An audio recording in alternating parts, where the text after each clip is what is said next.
I'm Maureen. I'm Mark. And this is The Need to Know. Hi guys, welcome back. So we were going to have 2 guests, but they couldn't make it. They actually switched their days, so it's okay. So you're just gonna get us today. That's okay, you know, back to a regular show. It's okay. Today we are talking about mourning. Not the morning that you wake up and the sun is out and it's shining, no.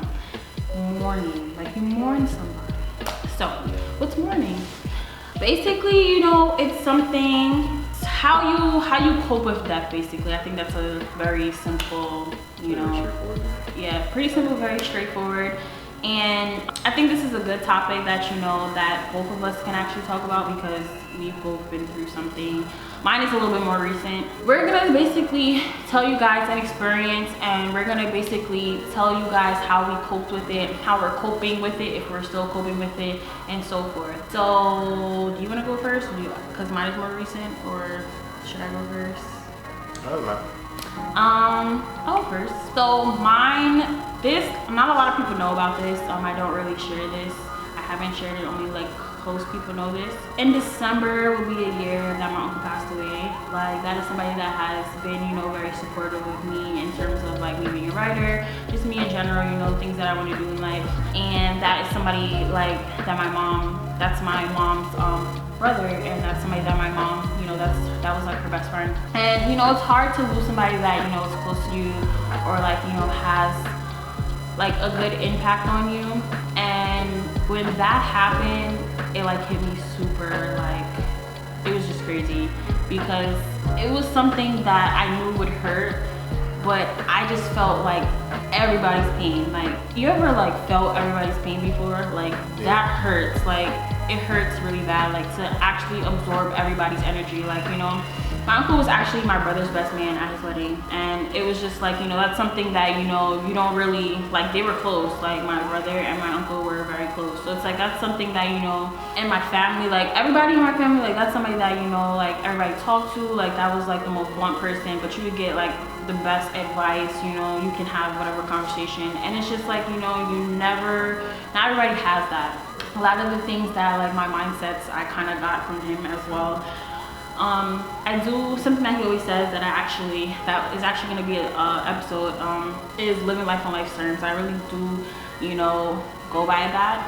I'm super, like, it is what it is. Like, especially as I got older, you know, I really like was like, yeah, you know, this is something that I really believe in. Like, life really is just gonna hit you in the face whenever it wants to hit you in the face, and it's gonna go however you plan it's gonna go if you really believe in yourself. And something that, you know, I've always believed in myself in was me. Like, you know, I always was like, I'm gonna do this, you know, I'll make it happen. And guess what? Like, my first book is out, and I'm super proud of myself, and I really pushed myself to do everything that I set my mind to do. You know, going to school, just being me. So absorbing that energy when it first happened was kind of like hard, because I was outside when it happened, so like my mom didn't want to tell me what it was. And you know, she was moving a little funny with me, and I don't like when people lie. Like, I don't like when people keep something from me, but she knows me. Like, if I'm by myself, like, I'm gonna overreact, and like I'm gonna, like, I get very overwhelmed, or I don't like when certain things, like, you know, if I'm by myself, my mom just knows me. Like, she'd rather me be with somebody. So she still continued to not tell me, and I like overheard her talking about it, and I just, like, it was over. Like, I was super upset. It wasn't something, and it's just like, you know, my mom, like, if you know my mom is like super, like, together, like literally like together. Like, something bad happened, she'll be like the first person, just like everything is just together. You know, she doesn't, like, she'll be upset, but like, you wouldn't really, she's the one holding everybody together basically. But it was just like, you know, I didn't want her to do that. Like, I wanted her to, like, be upset. Like, you know, like, this is somebody that was very important to you. It's just like, I knew how she was, like, I knew how she felt inside, so I kind of, like, you know, just like absorbed that energy myself, and I kind of like felt it. It took a while for me to like feel better, like just to not be in denial about what's happening. and you know, it's about to be a year. It's very emotional. It's just super crazy. It's actually what's crazy is that my brother is having a baby, and the baby's gonna be born literally on my uncle's birthday. So yeah, you know, things happen, and I definitely said that to my mom. I was like, you know, somebody's gonna get pregnant, somebody's gonna have a baby. It's probably gonna be a boy. It's a boy, and they're probably gonna be born at the same time, and that's definitely what's happening. And I thought that was super, you know, like we have angels all around us, and I think, you know, I do believe in, like, you know, reincarnation. So I think that, you know, when somebody dies, like somebody else is born. I was like super like pro boy. Like I love, like, little boys just too fun. Like, and they have the best clothes, literally like the best clothes. So, but I'm super excited. Like I'm super excited for my nephew. I'm super excited, you know, to celebrate. I'm super excited just to live life. Like I said, it's gonna be super hard, but I think that, you know, we're all just gonna, you know, stay together, try to like celebrate, you know, all the holidays, and still like be there for each other at the same time. All right. So I guess on my end, it wasn't that long ago, but it was long ago. It was around 2015. Prior to, like, I was close with my father, but I wasn't like close.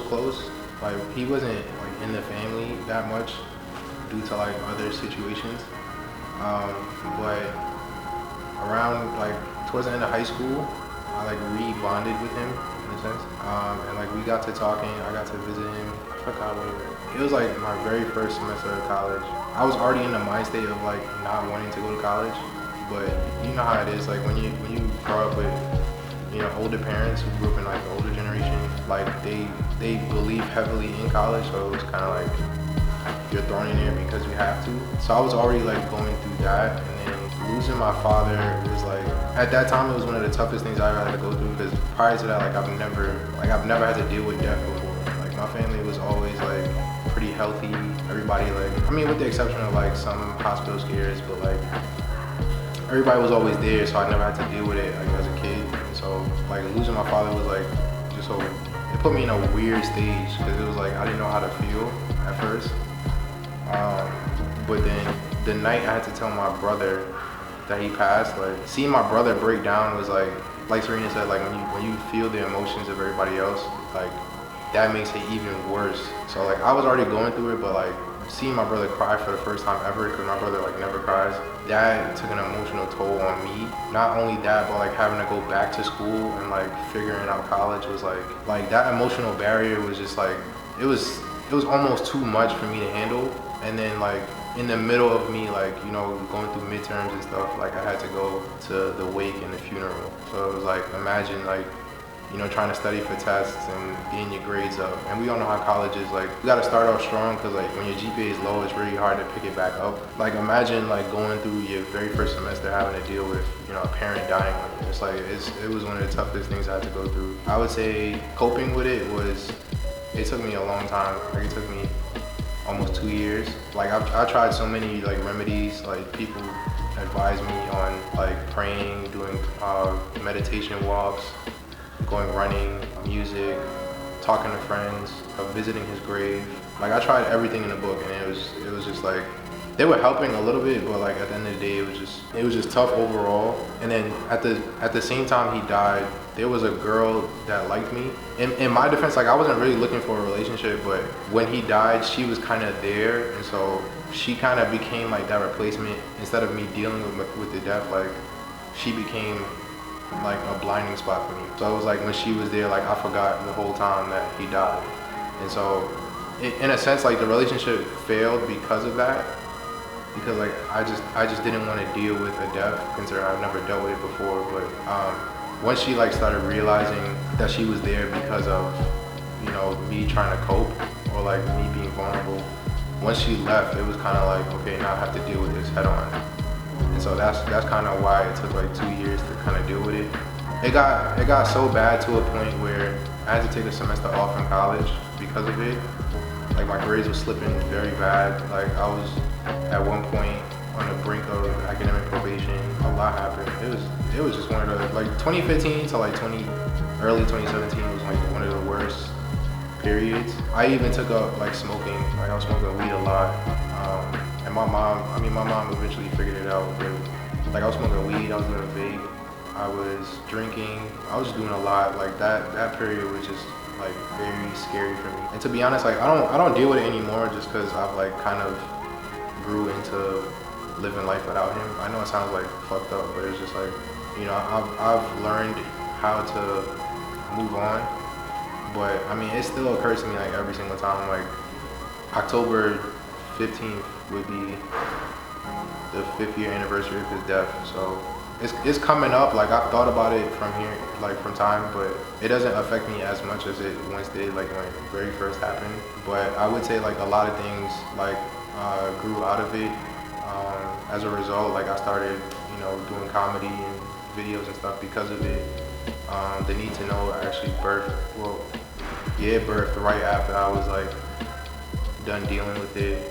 But yeah, that was just a bad break. Like even one point, not even a relationship that I got in right after it happened, but another relationship, I actually like fucked up like a really good friend because of it. It was a girl that right after that girl, like, because she realized like I was using her to deal with the death, I still couldn't like figure it out for my own. And so I thought like I needed a girl there. I needed a relationship to forget about it. And so there was another girl that liked me, and like I didn't really like her like that, but because she was like showing me so much attention and like, you know, it kind of felt like it was covering the pain, I just took her in, and like I wasn't really paying her any attention, but like she was paying me a lot of attention.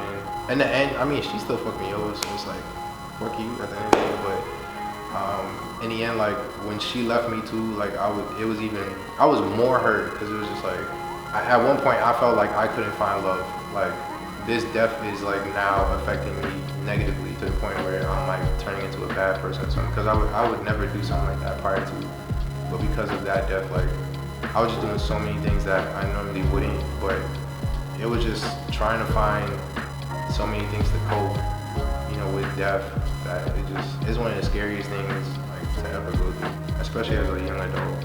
Like, I'm not gonna say I wouldn't recommend it to nobody because obviously like you don't know when death is coming, but when it does happen, like it's crazy. So we're gonna talk about some like things that help us to cope. I only have like one or two. As you know, I recommend this to everybody. It's about everything. It doesn't matter what it is. It's to write. I think that is like the best way to like really get out of your own headspace. Like the more you're in your head and you think too much, like you're gonna stay there. Like trust and believe, you're gonna stay there. I think that, you know, you have to go through it. Like you really have to like, it's gonna beat you up a lot, but you should definitely like you have to let it phase out. Like you have to let it go away by itself. But if you write, that's some type of release. Like it makes you feel a lot better. I'm telling you, like try it. Like even if it's one word, literally, that's okay. Like, but it's something and it's helping you to get, you know, through something. Not everybody, you know, wants to talk about things, and I think that, you know, that's totally fair that a lot of people don't want to talk. But I do think that, you know, if you know that your friends are going through it, or you know somebody's going through it, definitely just be like, you know, how you doing? You know, are you okay? And the second thing is, I do think that music helps a lot. So definitely listen to music. Like I do think like whatever music it is, trust me, people probably listening to rock music and that makes them feel totally better. Yeah. By all means, if that's how you feel, I think that that's the best way that you can do it. I don't recommend like, you know, to drink or to like, you know, stuff like that. I think that like just puts you in a different headspace and a different mood. A lot of people do think that it helps. If that helps you, by all means, you know, do it. But I think that drinking definitely puts you in a different headspace. Smoking, everybody's different, so I feel like, you know, that's really up to, you know, your personality and who you are. But drinking, I think, you know, really puts you in a headspace where, you know, you think too much, you know, you probably down yourself. I think that, you know, that's something that you should put last if that's really an option. I would agree with music. I think music really helped a lot. I recommend, like, if you can, I know it's not like available to everybody, but like if you could get like noise canceling, like headphones, and just like, let's say like an hour or two in your quad, it really doesn't matter the time. But if you're in your room by yourself, like, you know, just put headphones on and just like listen to whatever you need to. I would say another thing is talking to people. I mean, obviously like these points are not gonna like be acceptable to everybody. Like some people may have different opinions, but for me, I would say talking to people a lot actually helped. and talking to like a lot of different people. I feel like talking to one person and they have their own opinion would kind of like lead you astray in a sense. If you get like multiple opinions from people and like talk to different people every time, like not only would you feel that you're getting multiple opinions, but you're also comforted by multiple people in a sense. So if you gotta go to therapy, if you gotta talk to your counselor in school, if you gotta talk to a close friend, if you gotta talk to even a friend that you like barely know, but like you still want to talk to them, like just reach out. I say like in this world, I guess like a lot of people are very mixy, but I think the one thing that brings everybody together is like when somebody has somebody that they've lost. Yeah, like I know personal people on Instagram like I barely talk to, but like if I see like they lost somebody, like immediately I'm hitting them up like, yo, are you okay? Like I'm sending my condolences, prayers. So I feel like no matter who it is, like if you're going through, you know, obviously a loss, like just reach out to anybody that you can. And I promise you, like a lot of people is gonna comfort you. It may not be like the most loving, you know, situation, but at least they're sending you something. So I would say, you know, just reach out to multiple people or as many as you can, and like just, you know, just get out your head and just say whatever you gotta say.